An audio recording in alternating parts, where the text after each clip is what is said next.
And I'll sign my name. Mobituaries is the name of the book. The author is Mo Rocca. Thank you, Peter. I want to make sure that I tell you about this guy. He's pretty impressive.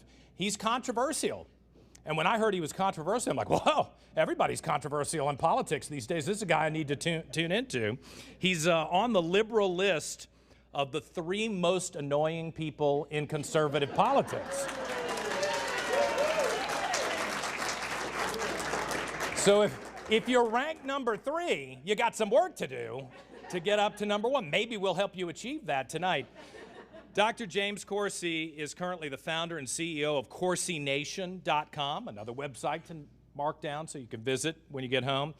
For over 25 years, Dr. Corsi worked in banking and finance, establishing investment programs for banks in the U.S. and worldwide to create financial planning for their retail customers. From 1968 to 1981, he worked at universities where he conducted research on federally funded grants.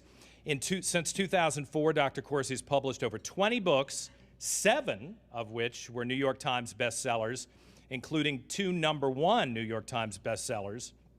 In 2018, Newsmax published Killing the Deep State, The Fight to Save President Trump, which was a New York Times bestseller. His most recent book, available in the front for 20 bucks, is called Silent No More, How I Became a Political Prisoner of Mueller's Witch Hunt. That's available in ebook and on audiobook. Dr. Corsi graduated with a BA in Political Science and Economics from Case Western Reserve University in 1968 and received a PhD in Political Science from Harvard University. And he currently resides in New Jersey with his family, and we are fortunate to have him with us here in Central Virginia tonight. Please welcome Dr. Jerome Corsi. Thank you, John. Thank you, John. Thank you, sir. Thank you. It's great to be with you tonight in Virginia. I love Virginia. It's a great state. And Richmond's a beautiful town. I'm happy to have an opportunity to be back. I want to talk with you about my book, Silent No More, which I have written after the experience I had with the Mueller special prosecutor investigation, and that's going to be the subject of this talk tonight. It began on August 28th in 2018, just a few months ago, when the FBI, late in the afternoon, rang our doorbell. And we said at the, over the intercom, who's there? And they said, the FBI. Well, my wife and I were in my study having a discussion, and my wife looked at me and she said, here we go. We have a German Shepherd dog at that time. The German Shepherd dog could taste FBI. And in retrospect, we maybe should have let him have him. But at any rate, we got the dog under control. We opened the door, and I was handed a subpoena to the special prosecutor's grand jury. And that began what ended up being a nightmare that has only just ended in March this year, March 2019, when Attorney General Barr announced that the Mueller investigation was over and there were going to be no more indictments. Because I had gone, as I'm going to explain to you, from basically Thanksgiving to St. Patrick's Day, thinking that I was going to be arrested and charged with a conspiracy to defraud the government, conspiracy to lie to the FBI, massive crimes in D.C., and I'd be put in prison. Now, how all this developed was, starting in August, I decided that I would cooperate. Here's the FBI. It was going to be an investigation. I handed over all my computers, my emails, signed off all permission for all my email accounts, gave them my cell phone. So anything they wanted, I handed over, because I knew I'd done nothing wrong. And in beginning this, from the very first day, ultimately I spent 40 hours with the special counselor, 6 sessions over 2 months, September and October 2018. And from the very first day, very first hours, the FBI gets you into one of these perjury traps and tells you you're going to go to jail for the rest of your life. You see, how it begins is when you're in Washington going to see the FBI in what was a voluntary interview, the FBI picks you up at your hotel. Me and my lawyer, who had been my lawyer for a long time from New Jersey, David Gray, and they drive us over to an unmarked building in Washington, southeast Washington, D.C., that is where the special counsel is renting offices. We come in through the basement garage. You enter, so that's so no one on the street can photograph you. You come in, it's unnoticed. You, in a safe room, you hand over your cell phones, your computers, you have no electronics, and the FBI ushers you upstairs into an internal conference room that has no windows and no clock. And there's this big conference table in this room, and in come 3 prosecutors from Mueller's team, accompanied by 6 to 9 FBI, and they sit on the other side of the conference table, including the ends, and it's me and my attorney facing this army of law enforcement investigators and prosecutors. And they start for hour after hour after hour questioning you. They have an 8-inch thick book with my name on it on the table. And they don't let you see the book. You can't see that, Dr. Corsi, and we're not going to tell you how many more books like this we've got. All right, now, the first hours, they all stand up as a group and they stomp out of the room. And they call my attorney into a next room. He has to leave and go talk to them. I'm left here alone. Can't even go to the restroom without being accompanied by the FBI to the door of the restroom. And I'm left to pace the floor and count the tiles for about an hour while my attorney's over there working out whatever the problem was with the FBI and the special prosecutors team. Well, David Gray comes back in and he says that you forgot a few emails.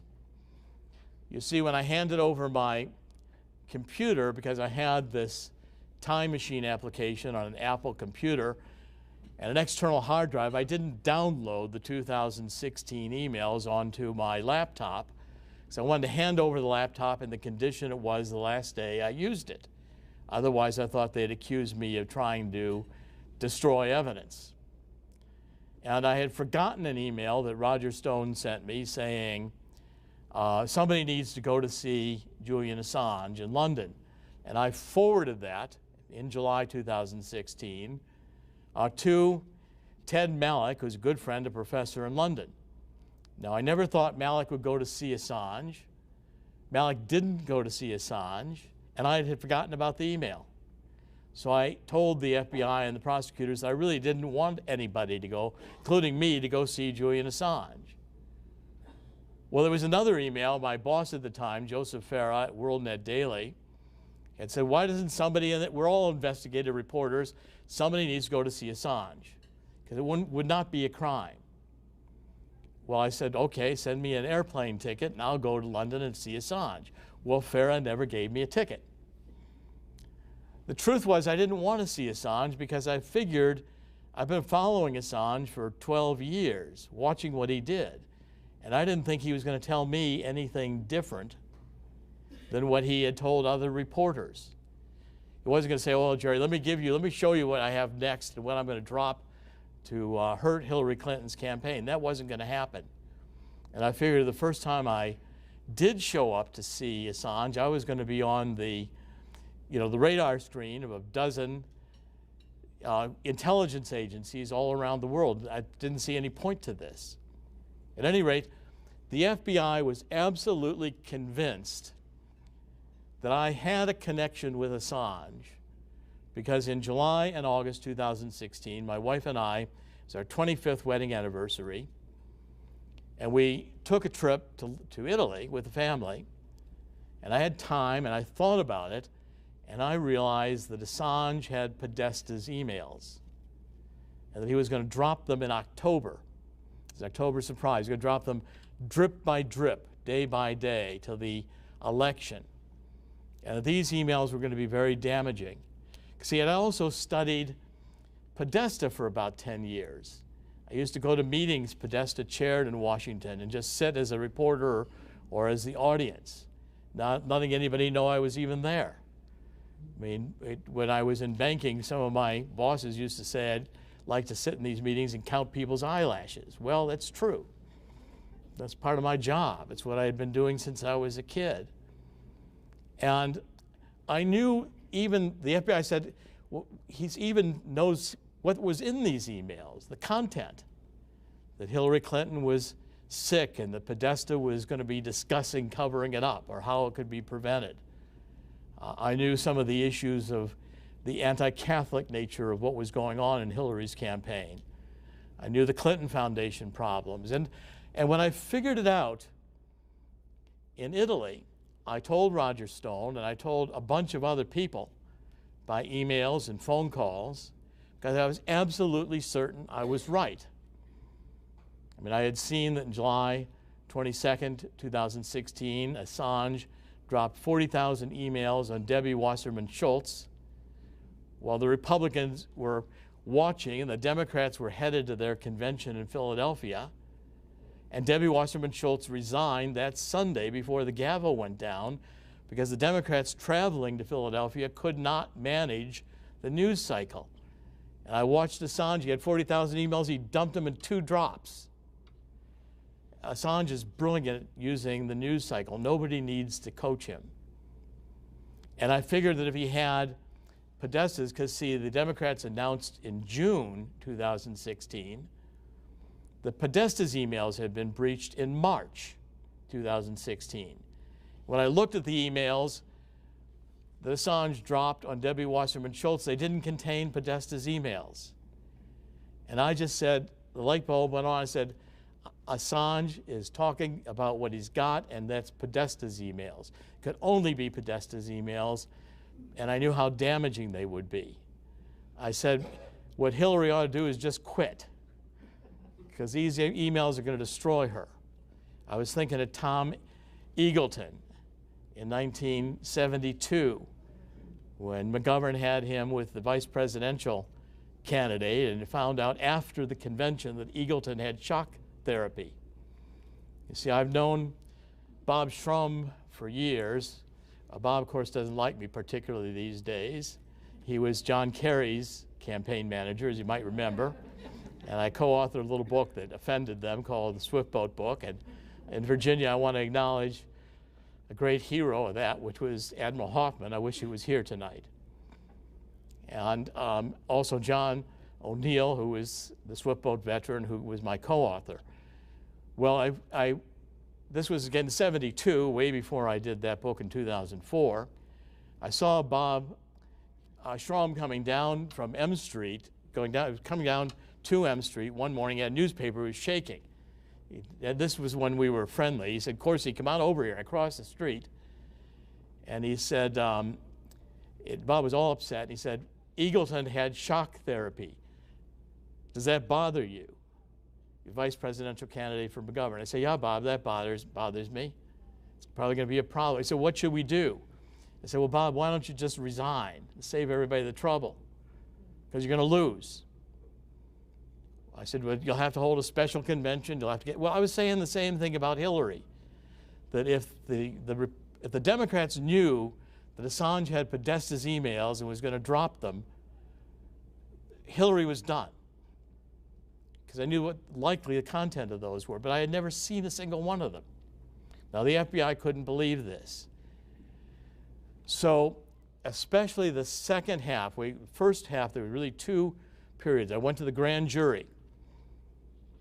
Well, they were all happy with my testimony of the grand jury. I did not go in to lie to them. They allowed me to amend that first day's testimony. They sent me home for 7 days to look at my emails. I was surprised. I had 60,000 emails in my computer in 2016. I could hardly remember any of them. I mean, it was a nightmare. And the grand jury, they liked my testimony of the grand jury, but they had not pressed on how I knew all of this from Podesta. Because see, their theory was, and I'm sure that Mueller and Weissman and the others sent them back for a second round, because they said, if you can't get Corsi to break on this, you failed. Because see, their whole theory was that I had introduced Roger Stone to Assange, and Roger Stone was in communication with Donald Trump as candidate, and that was the collusion link, because they needed to have some way that Roger Stone was in touch with Assange in order for their theory, their predetermined theory, special prosecutor, that there was influence from Donald Trump as to when and how to release these emails from Podesta so as to most hurt Hillary Clinton.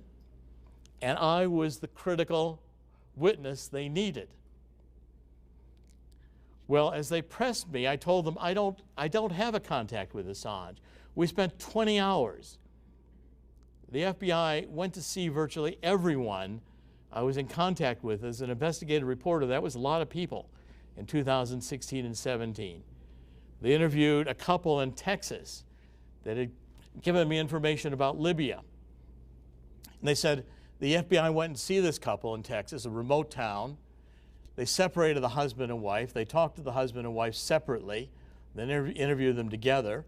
They said, well, Dr. Corsi's contact there is Libyan exiles in Egypt. It has nothing to do with Assange. Well, that happened over and over and over again. But the FBI became, and the prosecutors became, increasingly aggressive, pressing me. They went through all kinds of techniques. Aaron Zelinsky, one of the prosecutors, a Hillary Clinton contributor, donor, Democratic, very aggressive, still with the U.S. Attorney's Office in Washington, D.C., by the way, even after Mueller's office is closed. He said, let's do a regression technique.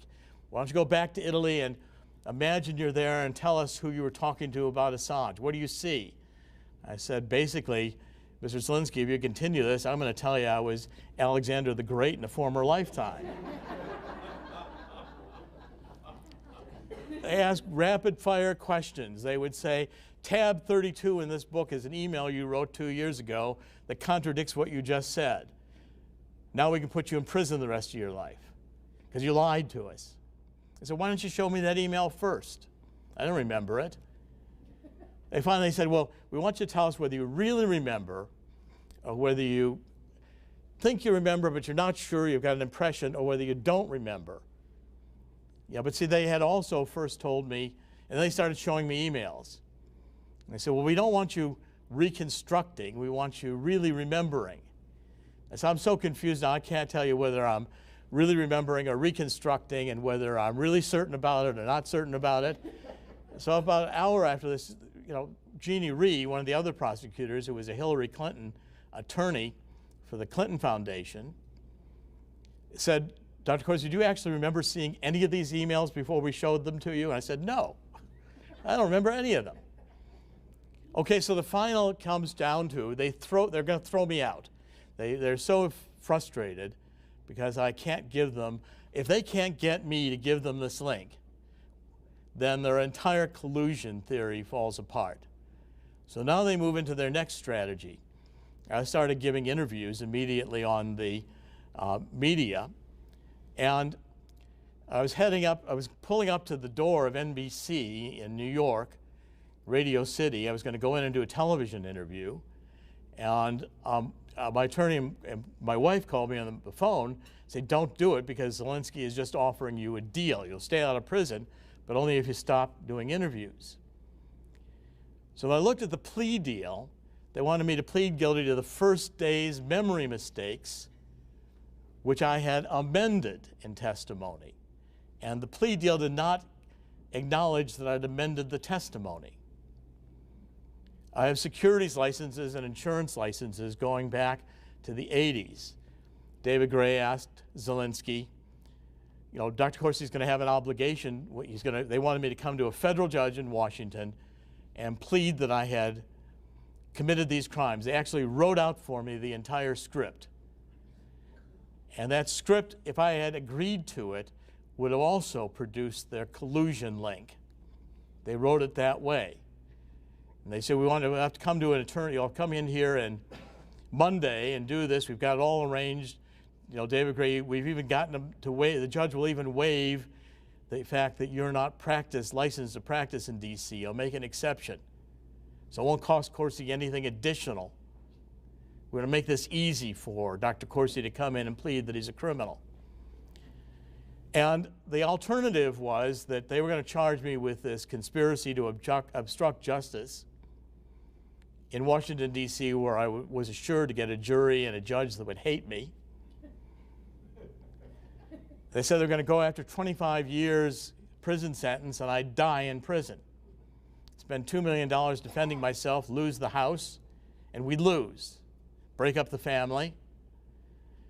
And so I'm going through this torment. Do I just go in and plead to this one count, and then I don't have any, they'll go to the judge and say I don't have any prison time. I was deciding only a criminal would give me an option like this. If I had to lie to a judge and to God,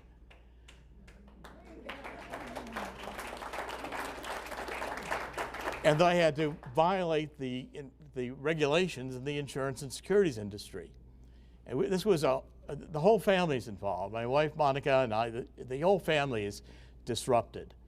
I lost all my writing jobs on the internet. I lost all my consulting jobs. Even today, I have 0 monthly income coming in. They made sure I lost everything. And Monica woke up one morning. I know I have a desk in a little small desk in our bedroom, and I woke up early and I was working on the computer reading about Mueller. And Monica woke up, she sat up in bed and she said to me, I would rather visit you in prison the rest of your life than have you not be the man I married. When she said that, I knew that was the last piece I needed. And I decided I was going to tell Mueller to take a hike.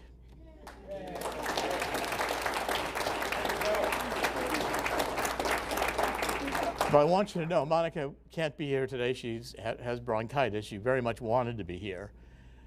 I could not have done it without her coming to that conclusion. It was her faith in God, her fundamental moral character that convinced her we had to resist this. And that's resolved it. That was right on the Thanksgiving Day weekend. I went that Monday into New York, and I gave an interview with One American News, and I announced to the world I was rejecting Mueller's plea. I hadn't even told my lawyers I was going to do it. My lawyers would have told me not to. This was a good deal. You won't go to prison. I said on television, let Mueller, if this is where justice in America has come down to, then put me in prison the rest of my life. Go ahead and do it. But I'm not going to lie before God. And I won't do it to save my hide or anything else. My purpose here is not earthly.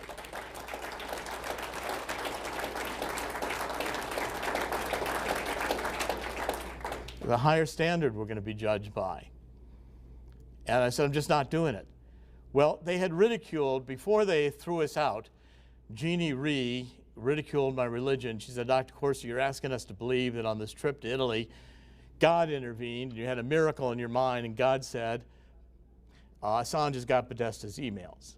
I said, well, Ms. Rhee, I don't appreciate you ridiculing God, but if you're asking me if I figured it out, I did, myself.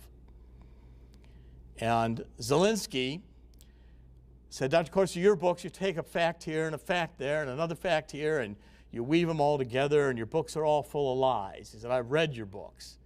I've listened to your live stream on the internet, CorsiNation.com. I've researched you for hours, for months. And he said, your books are lies. So I knew at that moment, I mean, I could see the whole thing was absolutely politically motivated. Mueller was a political operation. They'd already convicted Donald Trump of treason. They just didn't have a crime. Okay, and I wasn't going to give them the crime because the crime they wanted me to give them wasn't true. Their theory was wrong. I said to them, would you like to know somewhat the research I've done on Hillary Clinton? One of the people you're talking to me about, I worked with on the foundation. Dr. Corsi, we're not interested in Hillary Clinton. Well, I think Assange didn't. I've studied the Democrats' computer system. I don't think that the Russians stole the emails. Assange said he didn't get the emails from Russia, and he suggested it was Seth Rich. The prosecutor said, Dr. Corsi, we're not interested in your theories about who stole the emails. All they wanted, all these hours, was talking about me and Assange, me and Assange, me and Stone. That's all they wanted to know. And they questioned me on that until I thought I was going insane. Because after a while, they ask you all these questions rapid fire. And I said, I can't remember my emails and my phone calls from 2016. They weren't, at the time, they were all passing. So I've done a lot of work in writing since that time. These emails were something I gave 20 seconds thought to. Well, when they couldn't break me, they were determined. Zelensky in Thanksgiving called David Gray and said, we'll take it from here. And I expected from that moment on they could come into my house and raid it like they did Roger Stone's. And 4:30 in the morning, my wife and I wake up and look outside and see if the FBI was out there. CNN parked a car outside our house for weeks, just hoping to be able to photograph me getting arrested. I decided, when I said that I was not going to take their plea deal, I decided two things. One is I was going to go on the media, and two, I was going to write a book.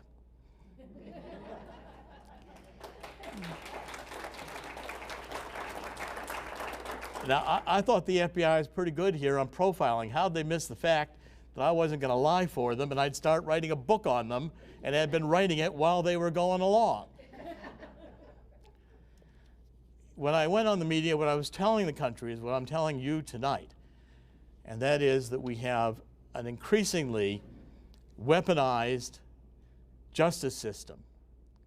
And I believe, as I said when I wrote Killing the Deep State, that this was a coup d'etat by the CIA, the FBI, Department of Justice, Department of IRS was in on it. These were bureaucrats who have gone on to a global vision. They believe the United States is outmoded.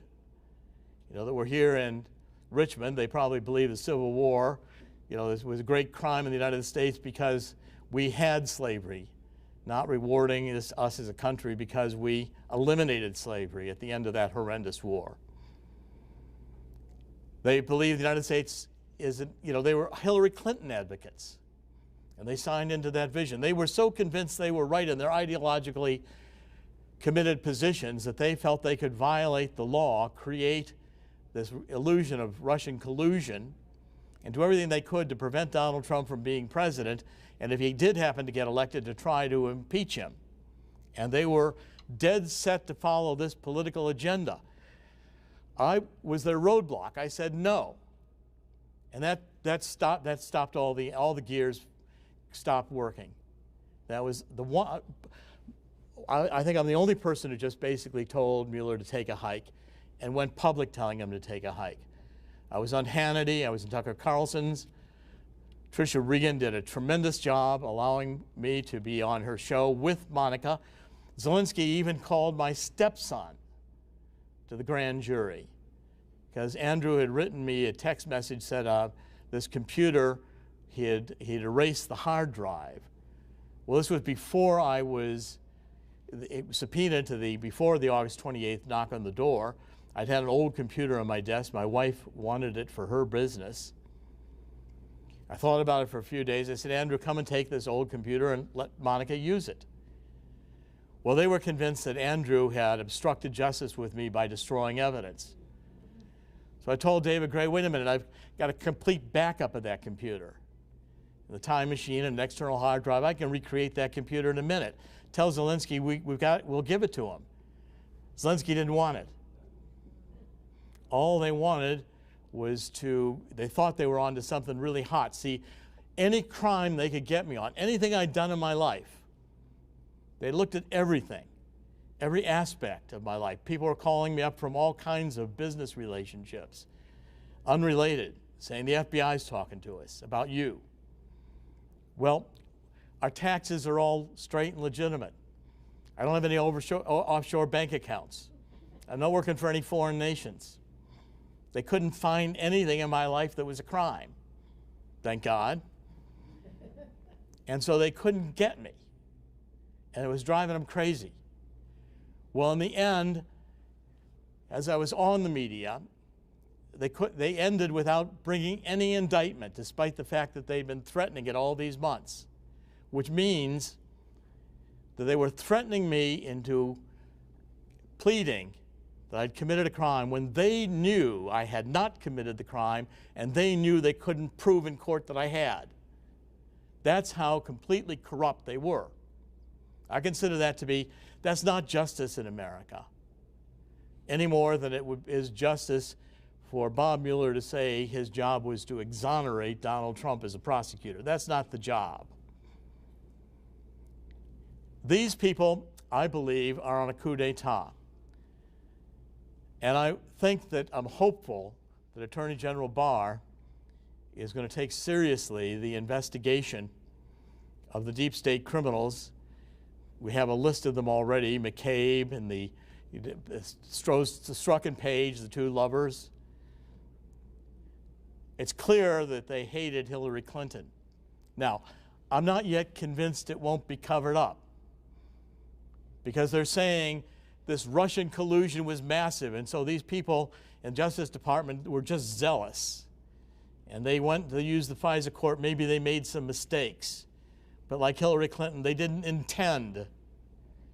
Well, if they follow that route, I think the American people will be in uproar. Because we cannot have a political thumb on the scale of justice. Otherwise, we're on the road to being a banana republic. We have to have an honest justice system, and these criminals have to be brought to account. What I wrote in Killing the Deep State was that I predicted this in 2017, another one of the cases where I just figured out, well, here's what I wrote. It said it would take Donald Trump probably 2 years to expose the Mueller investigation as a fraud. And the first act would be firing Mueller. Well, that's happened. So the second act would be the counterattack. And that's going to go after the deep state criminals. And Donald Trump has already called it a coup d'etat. He knows what happened. And Barr is going to be given a chance to do his job. Barr's job is to restore the confidence in the American people of the Justice Department, the IRS, which also pursued the Tea Party not to give them tax exemptions, the CIA, which I believe worked with Great Britain to concoct this Russian collusion theory. You know, Mueller says that the Russians were massively involved in trying to influence our election. Well, that's funny, because at the two announcements that all these Russians were going to be charged, by the way, who are not going to come back to the United States to face trial, a show indictment, Rod Rosenstein, then Deputy Attorney General, said at the press conference that none of this Russian activity influenced the election. What about the Chinese? Weren't they doing something? What about them? Why are we so obsessed with the Russians? Well, from 1917 until the fall of the Berlin Wall, the Democrats were in love with Russia. They've suddenly decided that Russia's the enemy because it's no longer communist.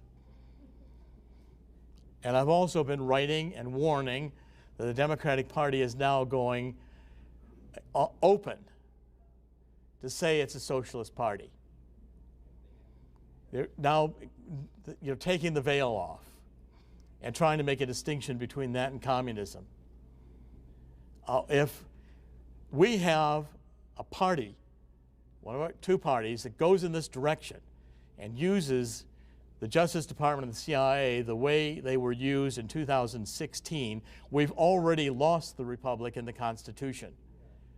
Donald Trump's role right now with Barr is to get these criminals, convict them, and by the way, I said Act 3 will begin to occur at the end of Donald Trump's presidency, first term, in which the American people realize this was treason, and the key culprits in it were Hillary Clinton and Barack Obama.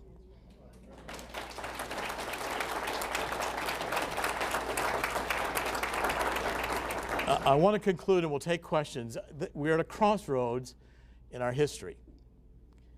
And I believe that God did not allow this country to be created with all the wars that we've fought, all the lives and blood that have been spilled, protecting this country, to allow it to be thrown away by a generation that is brainwashed into socialism and communism starting in our schools. We are in desperate need of returning to the Judeo-Christian beliefs which we are founded on, and remembering what Benjamin Franklin said, it's only a republic if we can keep it. If we don't return to God, we don't understand moral principles, if we don't, in fact, demand our justice system be fair and balanced and not politically motivated, not weaponized, we are in more danger from within than we are from Russia or China or any foreign enemy.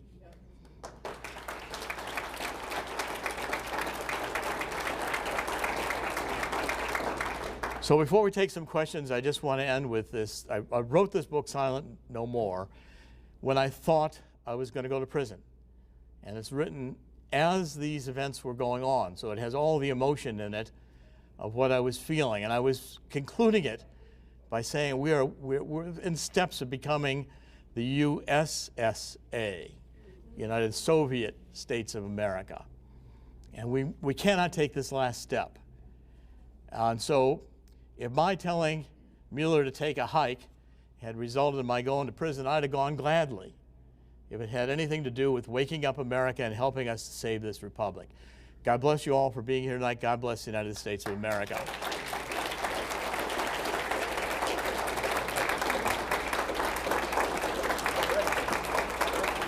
Thank you. Thank you.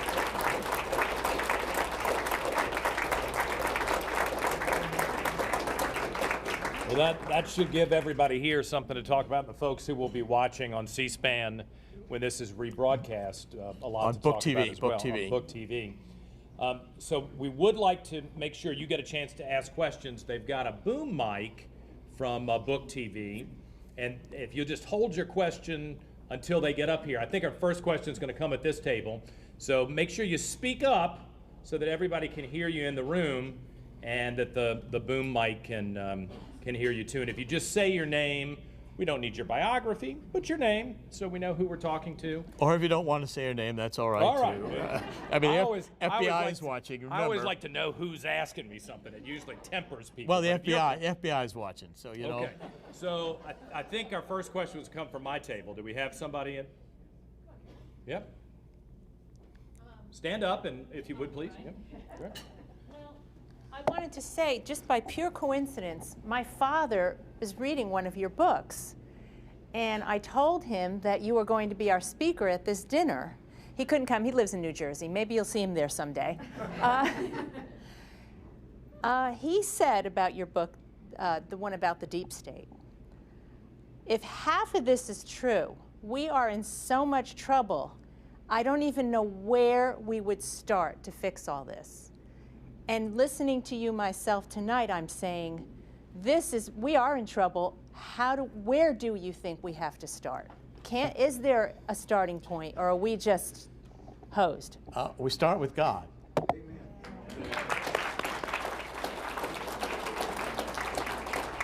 And we prayed.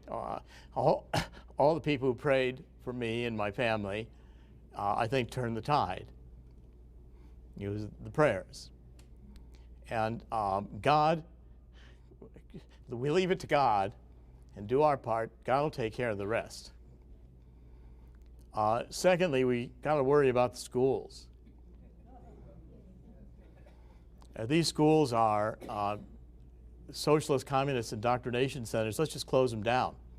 Let's just stop the student tuition support and see colleges closed by the bushel. We've got to make sure we restore the tradition of American history without eradicating our monuments. I'm here in Richmond, Virginia. I saw the Museum of the Civil War today. It was a magnificent museum. We've got to restore this history. This nation has, yes, committed the crimes and the sins of slavery as virtually every other country in the world did, but with Wilberforce in Great Britain and the courage of the people here in the United States, we eliminated slavery. The Civil War is not fought to end slavery, but by the end of the Civil War, I think everybody understood that that was a requirement.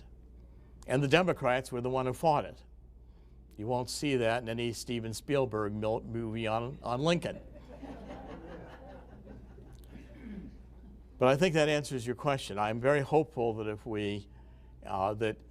Barr will do his job, and I believe Donald Trump will be reelected.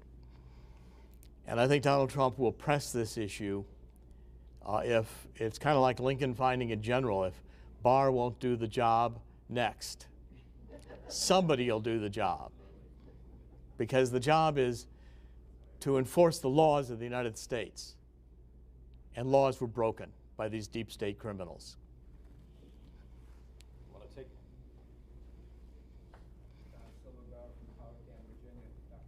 Thank you. You didn't comment about your lawsuit. Yes. Would you care to do that? Yes. Thank you. Well, I've also decided to fight back, because you've got to fight back. And Larry Klayman, my attorney, has been very instrumental in this. We filed a $350 million lawsuit against Mueller in federal district court.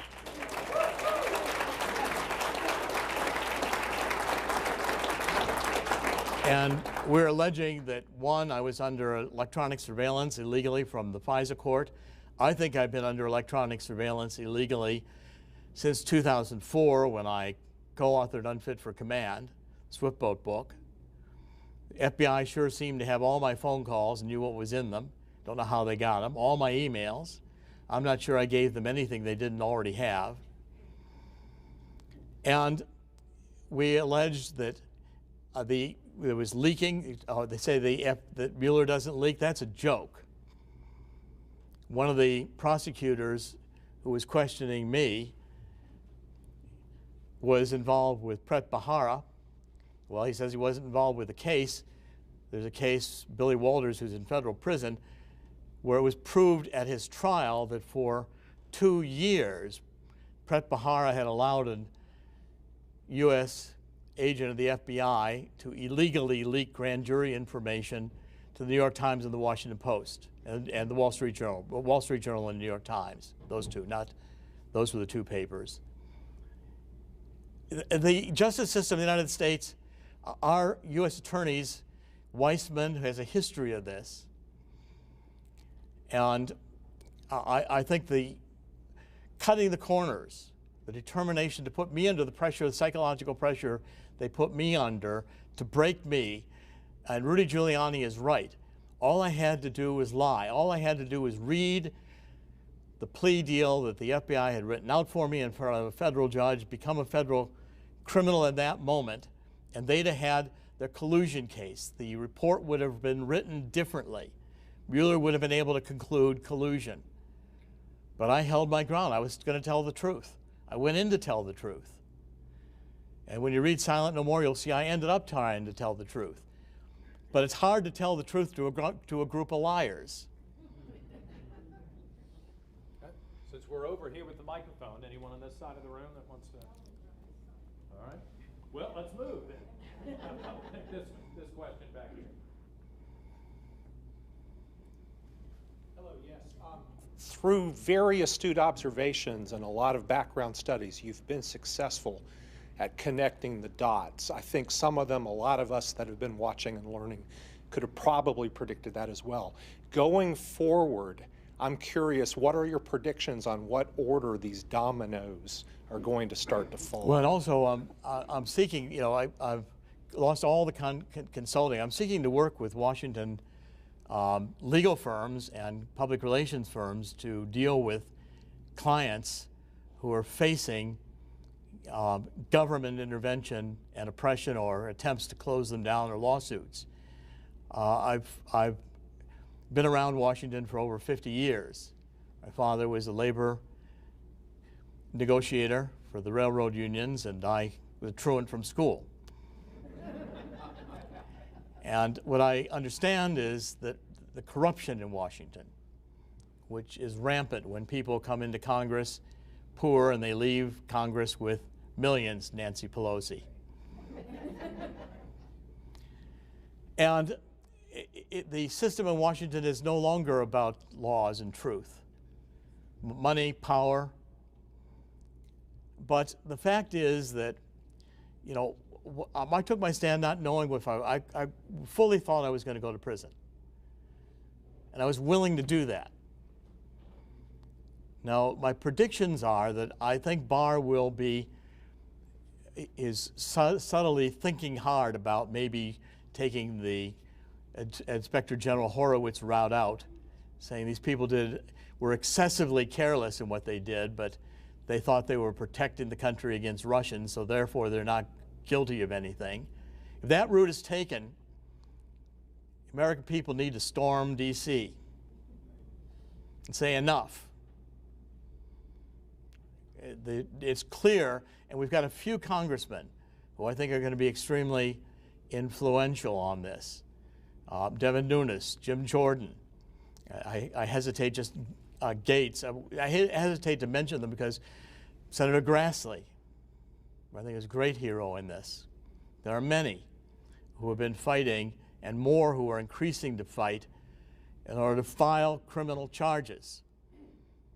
But yet, the Justice Department declined prosecution on Peter Strzok, knowing that he leaked classified information.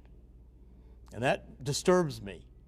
It disturbed me when Attorney General Barr, in his interview with CBS, said he didn't see grounds for treason. Well, he better start seeing grounds for treason because the evidence is there. And we don't need another Inspector General report like James Comey, who says Hillary was so careless and, you know, that she violated all these laws, but she didn't intend to. Well, what did she intend to do? Put a private email server in your home, you intend to violate the law when you're Secretary of State. You intend to be able to conduct Clinton Foundation business with State Department clients so you and your husband can make millions, and yet not have the emails be read by the federal government or subject to a FOIA request. I mean, I think Tom Fitton is another one with his Judicial Foundation that has been doing a good job pressing to get this evidence out. It has not come out through the obstruction of the Democrats in Congress. The Democrats protected Hillary Clinton despite obvious crimes, and they wanted to charge Donald Trump with treason even though they had no evidence of a crime. That's not the way justice is going to be done in America. And I think in the next 2 years, this information is going to come out, and even the New York Times is going to realize it's going to ruin itself by affiliating with MSNBC and CNN, whose ratings I expect to become lower than channel 1099 on the cable network. And by the end of it, I think Hillary Clinton and Barack Obama, especially when we have emails from Lisa Page saying that Obama wanted to know everything, I think the FISA surveillance on the 2016 election will be shown to have started in 2012. And it will have been originated out of the White House. The Russian collusion hoax was created by Hillary Clinton and John Podesta, John Brennan, in conjunction with British intelligence. They didn't want Donald Trump to be president, and they knew that Hillary Clinton and John Podesta had made millions of dollars from Russia selling U.S. military technology to Russia and the reset. Peter Schweitzer has documented that in multiple books and publications. One of his called From Russia with Money is particularly good on this subject. Peter Schweitzer is another one who I'm honored to call a friend, and I think has done yeoman's work in exposing this corruption. The corruption needs to be exposed, and I'm praying that Donald Trump will go into his second term with the pardons he's got to worry about, including people as high as Obama and Hillary. And I hate to have to say that that happened in the United States, but I think the evidence is going to be there. And again, it's a sense you can say, well, how do I know this? I could be entirely wrong. But my intuitions are that that's what's going to happen.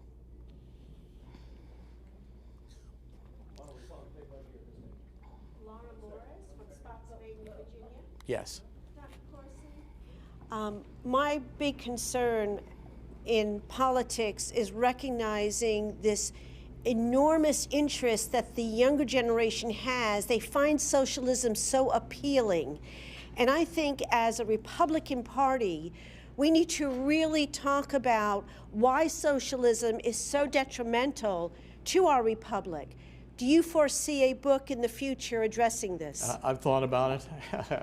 I may write that book. But look, I've never been a Democrat or a Republican. And the GOP is not innocent in that there were a number of GOP has also benefited from Washington. GOP has also been happy to let the Democrats be the bad guys in spending money that the Democrats were happy to have spent. You know, we need to stop spending money. We're embarrassing drunken sailors. And we need to get a Congress that will actually do the work of the American people instead of enriching themselves. And that's Republicans and Democrats alike. And I can think of any list of Republicans that I would have wanted investigated for corruption.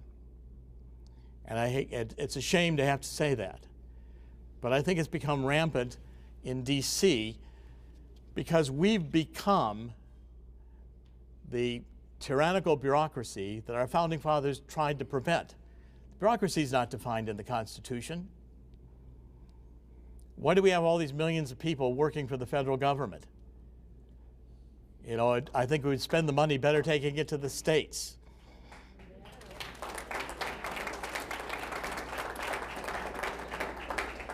It's massive what needs to be done, and I'm hopeful that what has happened here is a wake-up call to the American people to get involved with what's being taught in the schools, to get back involved with the school boards and the city council elections and the local politics as well as the state politics, and to demand that those Republicans who have been disgraceful in their careers be themselves called to justice. And I think that that's the call that I am most now intent in the rest of my life of trying to communicate to the American people. I don't want our microphone guy to have to sprint all over the place, so let's take another question on this side of the room, and then we'll go to the back, too. Sir, you know, when somebody accuses you of something, it's our natural instinct to say, well, I'll tell you everything because I'm innocent. Had you thought about just not telling him anything, say, I'm not going to talk to you, and see how do you think that would have played out? Well, see, I didn't trust them to begin with. So I figured if I gave them everything, they couldn't say I was lying to them. And when they did, they couldn't prove it. Because I gave them everything. I was there to cooperate with them. I think if I had not cooperated with them, they'd have charged me with the crimes they wanted me to. They'd have done whatever they could to have made me the fall guy on collusion. And I felt from the beginning that that's where they were going to head. Again, that was just intuition. I was right. But the way I played it was I allowed them to become the criminals in the way they treated me. I allowed them to get mad at me. Here's Zelensky lecturing me, and my books are lies, and he says he knows the difference between true and false. I don't know the difference between true and false. And I'm thinking to myself, you know, Zelensky, you just forgot one of the most famous questions in the Bible. Jesus Christ, before Pontius Pilate, he says, I am the truth, I am the way. And he describes what his mission on earth is to Pontius Pilate. Well, you all remember Pontius Pilate's famous question to Jesus. He says, what is truth? Well, Zelensky just told me he's the arbiter of truth. Well, I don't recall that God conferred that upon him in his ideological self-smugness.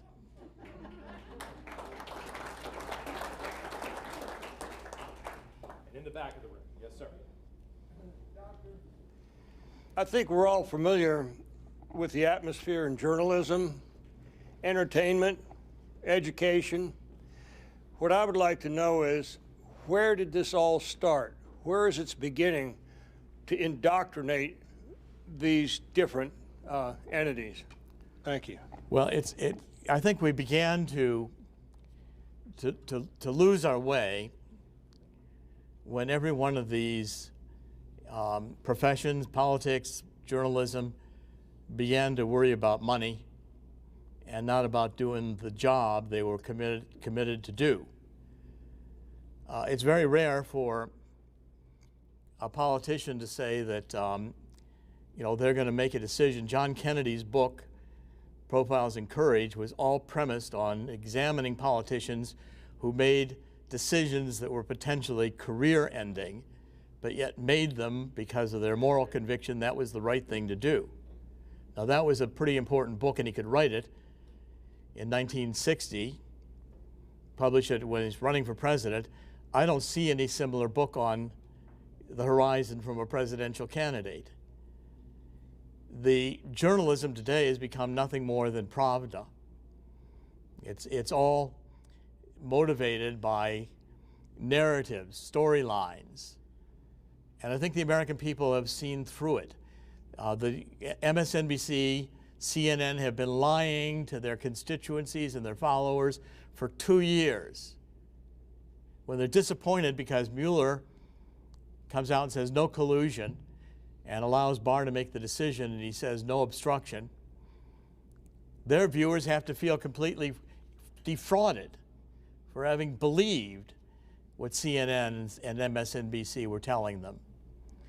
And I think that the inherent fraud, the rottenness at the core of journalism and politics today, the American people are catching on, and it has to be stopped. But it's again going to take people of moral conviction to do the right thing. And we need a generation of politicians and a generation of journalists who come forward determined to tell the truth, regardless of the consequences. I'll take another question right here. Yes. Just a second, and then we'll very good, very good. Virginia Derby Jordan from Orange, Virginia. Sir, I wanted to thank you and your wife and your family for having the courage to stand up in these just outrageous circumstances.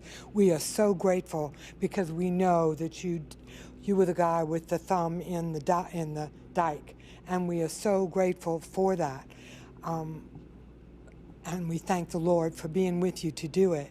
But we also, my question is, and you've answered it to some extent, but we as individuals, what would you recommend that we do to try and engender this sort of courage and to tell this story? I mean, I'm buying the book, but there is more. It has to get out. It has to get out loud and clear, and it hasn't quite. And I wonder what your recommendation is. Well, I'm not doing it to sell books. No, I understand that.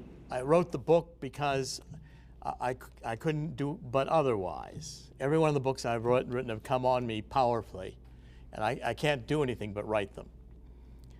And I've always liked the parts of the Bible where people are arguing with God.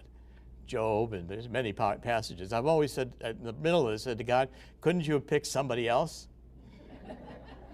Why me? And the answer from God is, I don't particularly remember asking you. I think that's all. We all have to see that, these moral, even with our children, families, spouses, all the conflicts we face in life, decisions have to be made not in terms of getting out of a situation or making money or the pragmatics. We have to return to asking what's the right thing to do. And we owe this to all those in Arlington, not far distant from here, who lie buried, having given their last final devotion to the country in battle, all those who fought in battle and bled and suffered for the United States. We owe it to the Founding Fathers to do our best to preserve this republic. We are the last bastion on the face of the earth. And we have to become one where we can defend the country, can have our laws respected across the board, including the borders, including every other aspect of it. And we have to get back to a fundamental understanding that, you know, the states' rights part of the Constitution, which the states were really considered originally the sovereign, we've allowed the federal government, and it's probably appropriate to say this here in Richmond, beginning back even with Abraham Lincoln, to assume powers that were never really intended by the Constitution. We have to it takes a constitutional convention. We have to return to balanced budgets. We have to return to limited government. We have to get rid of all these bureaucrats who impose their own regulations, their own petty views upon our lives. And we have to, in fact, return to participatory democracy, starting even at the grassroots levels, schools, the city councils, all the role. We can run for these jobs. It takes time, it takes commitment, but we can't complain that the schools have gone socialist when we didn't fight to be on the school boards or didn't fight as graduates of these universities to say you're not getting any more money. And I think President Trump is in tune with these ideas and has become more godly as he's gotten older, especially with the responsibilities of this job. And it's time that the Democrats end this nonsense. Mueller failed. I think his recent performances are pathetic, where he's acting like he's a broken man trying to pass off the baton to Congress. That wasn't his job. He failed. And his constituents and all the people trusting he was going to get Trump, it was a fraud. It was a fraud from day one. That I said no to it. I said no only because I could not do otherwise. And when my wife supported it, I knew that even if I trusted that she wouldn't let the family be wrecked, even if I was in prison. And if it did get wrecked, so be it. But I couldn't do otherwise. Thank you. We'll take this question right here, just a couple more. Hello, my name is Barbara Kearns. I'm from Midlothian, Virginia. I want to thank you for coming tonight, and I also appreciate your courage that you have stood against the establishment and speaking for truth and doing what you know is right in your heart.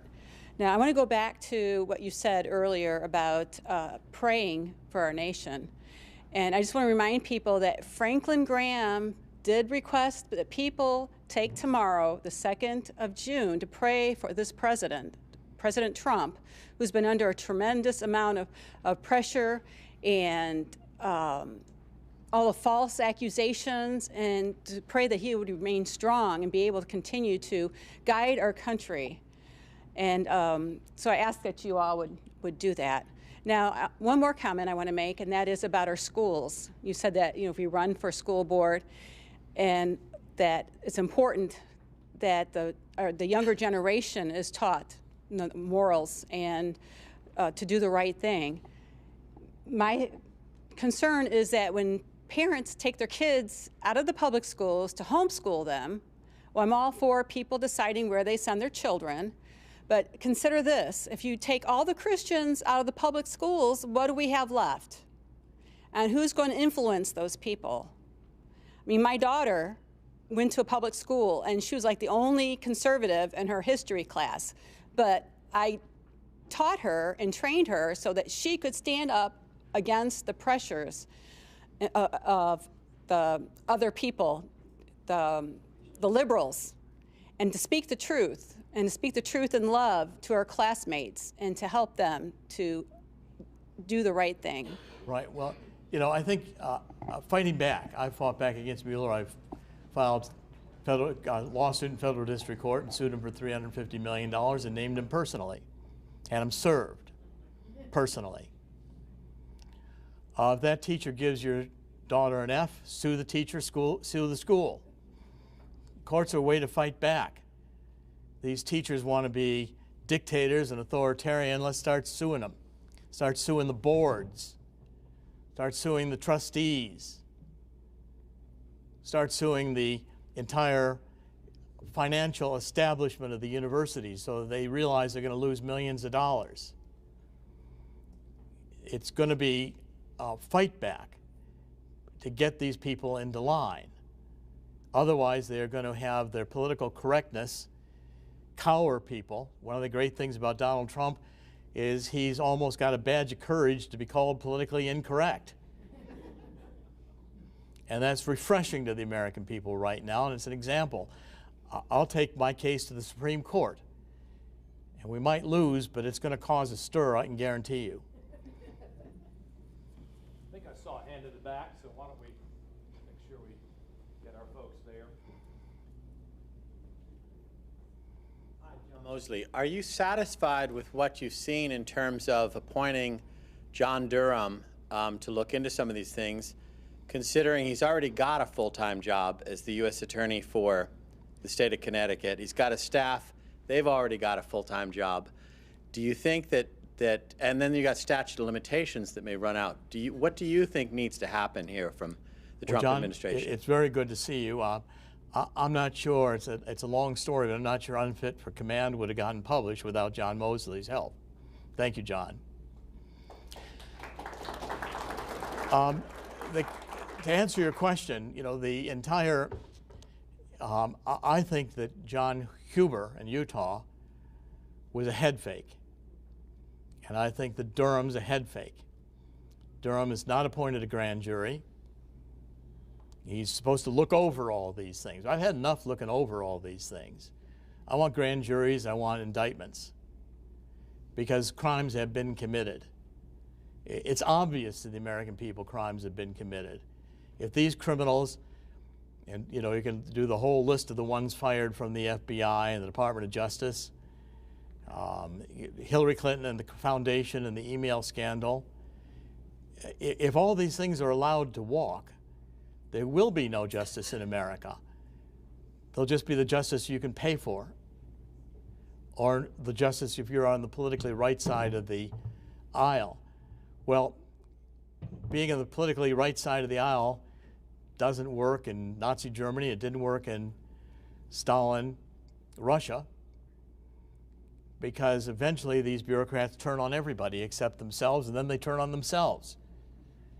And as it was shown in a little book that the United States has not gotten enough attention, the Black Book of Communism, the history of communism worldwide is millions and millions of deaths.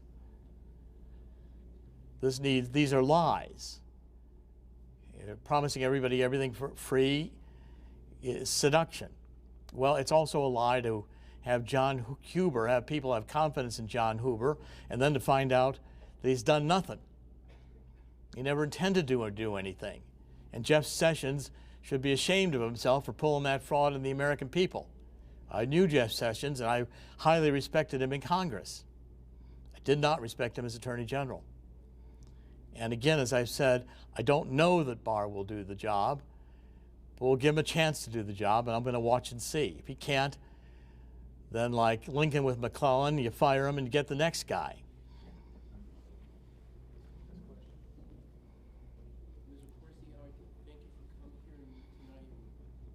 You're a great American patriot. My question is, how can we survive this great republic with freedom and liberty against the radical tyranny of the liberals and their views on America and the Constitution, from with the likes of Bernie Sanders and AOC? I'm sure it's a similar question that George Washington asked himself when they were either by me in winter quarters near Morristown, where we live, or Valley Forge. We said, how can we resist the power of Great Britain? And the majority of the American people at that time were not in favor of the revolution. But Thomas Paine, as a pamphletist, and others didn't care. And they began what ended up with the American Revolution, because those people in that time did continue to pray. And I'm confident God intervened, and we created a limited government that is founded on the principles that our rights come from God, not the state, and that the enemy is the state, not the solution, as Ronald Reagan said, and that its tendency is to grow and become a tyranny. And we've allowed it to do so, because we've allowed the government to try to solve more and more problems when the government can't even run the post office at a profit. How can we give them all medicine? Government should be doing less and less, but it's all of us here in this room, all of the people who will be listening to and hearing this program, Democrats and Republicans alike, unaffiliated, who need to become responsible for America and return to the principles of the Constitution, our founding fathers, which are God, Judeo-Christian principles, First Amendment, freedom of speech, freedom of religion, because the rights are from God, not from the state, and limited government. And I believe it can yet be returned to America. All right, who's got the $1 million question, the last question? I had an idea for one that I wanted to ask on air. Are you sure? The $1 million question? Give it a go. All right. Then you can ask yours, John. I was just wondering, you know, as I was listening to how they were setting up your plea deal for you, what do you think's going on with Michael Flynn and the fact that he hasn't even been sentenced yet? Well, I hesitate to comment on anybody else's case because I was not involved. And I think Michael Flynn is a great American patriot. And I have wished that he had resisted the plea deal. I think he may have won, even when the judge gave him an opportunity, as we're knowing some of the fraudulent things that were done. This Mueller report is fraudulent. Attorney Dowd's conversation with Flynn's attorney has now been published in its full, and it's clear that the abridged version published by Mueller in his so-called report was amended and was abbreviated in order to make it look like Dowd was doing something treasonous. Well, if the special counselor can't write a straight report, why did he do it in the first place? It's disgraceful. We have a 400-page report on people he didn't charge, on charges he couldn't prove. Him operating under the theory that his job was to exonerate Donald Trump. That's not the American system of justice. I thought Mueller was a lawyer, but he knew the law. He should have consulted with Rudy Giuliani. He'd have set him straight. Or Andy McCarthy, or Mike McCasey. These are people who know the law. And they called him out that this was fraudulent. It had nothing to do with his job. He should have said, here's the indictments I've made, period. Instead of writing a 400-page report of stuff he couldn't prove to hand to Congress so that partisans like Jerry Nadler and others can try to impeach Donald Trump. If they do so, I think the Democratic Party will be sorely sorry they tried, because the American people do not want Donald Trump impeached, especially after we now know that he was right, that it has been a 2-year witch hunt, and Congress is trying to extend it another 2 years. Congress needs to be investigated. Department of Justice needs to be investigated. The CIA needs to be investigated. Mueller needs to be investigated. As I said, only a criminal would offer me a plea deal like Mueller offered me. And that's why I made the plea deal public, and it's why I wrote the book. I wanted the American people to know how fraudulent Mueller and his staff were, from Weissman down. And I never met Weissman, I never met Mueller. But the ones I did deal with, I knew were partisans and had only one mission, and that was to find a crime on which they could pin Donald Trump with treason. All right, this is the question I was going to ask you on WRVA before the producers said they were about to fire me for not getting to commercials, so I got cut off. And you're the investigative journalist in you is either going to like this or you're going to tell me to, no, I'm not going to talk about it. You can anticipate the impeachment issue coming up.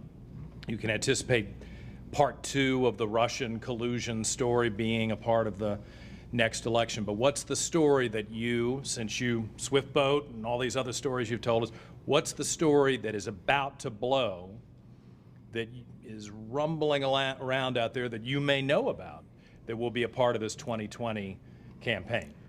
Well, I'm meeting with my publisher on Monday. And we're discussing my next book, which is going to be Killing the Deep State Coup d'etat.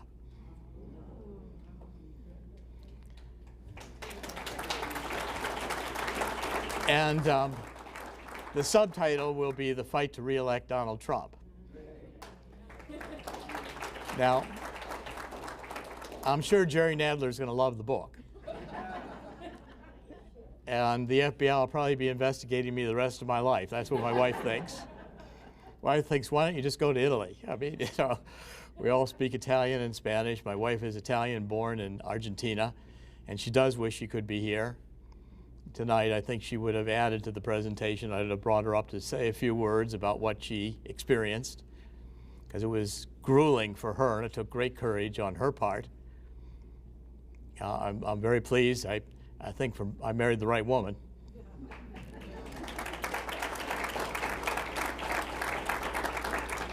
And I can't buy her enough flowers.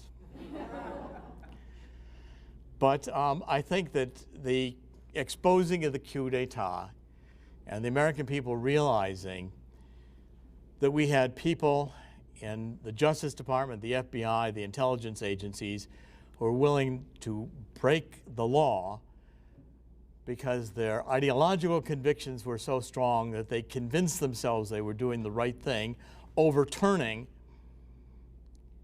a legitimately elected president. To me, that's the definition of treason. And I think the American people are going to, in the next 2 years, debate whether treason occurred, and I want to put that topic on the agenda. Thank you. Pleasure. Thank you all. Jerome Corsi, thank you, sir. Thank you very much.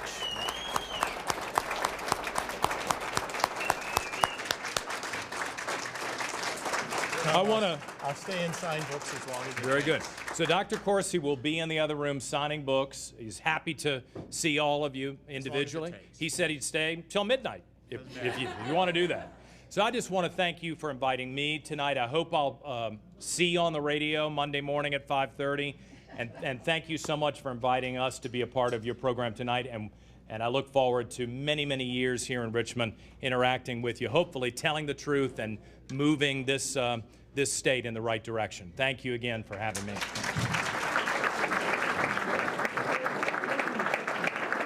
Jerry, nice to meet you. It was nice to know you all. It was very nice to meet you all. Book TV recently went to Capitol Hill.